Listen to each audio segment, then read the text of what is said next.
1,000 years later. Hello mga idol, welcome back to my channel, at kung bago ka pa lang dito ikaw ay aking inaanyayahan na mag-subscribe at pakiclick mo na rin ang bell icon para lagi kang updated at nauuna sa mga videong ina-upload ko. Balikan naman natin ang mga bagong update sa number 1 na teleserye ang FPJ Batang Quiapo. Dahil sa bilis ng pagyaman ni Mang Narking at Aling Neta ay siya din ang bilihan ng pagbagsak nito.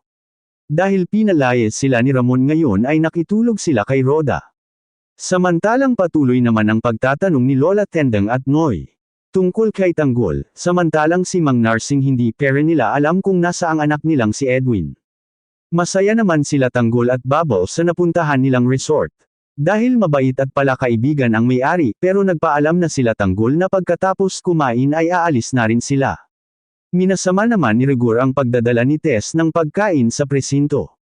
Dahil nag-iimbestiga raw ito, nasaktan naman si Tess dahil sinabi ni Rigor na nakakahiya. Dapat hindi siya nagpupunta sa presinto, at dahil sa pagkapanalo ni Santino sa Nasser Cup, nagalit si Lorenzo sa kanya, at sobrang minaliit niya nito, pero narinig lahat iyon ni Roberto, kaya sinabi ni Roberto na mag-training na tayo Santino. Babalik na sa kulungan sila Bubbles at Tanggol. Ano naman ang naghihintay na kapalaran kay Santino, bilang isang training boxer? Yan ang ating aabangan dito lang sa FPJ Batang Quiapo. Hanggang dito na lang, God bless you all.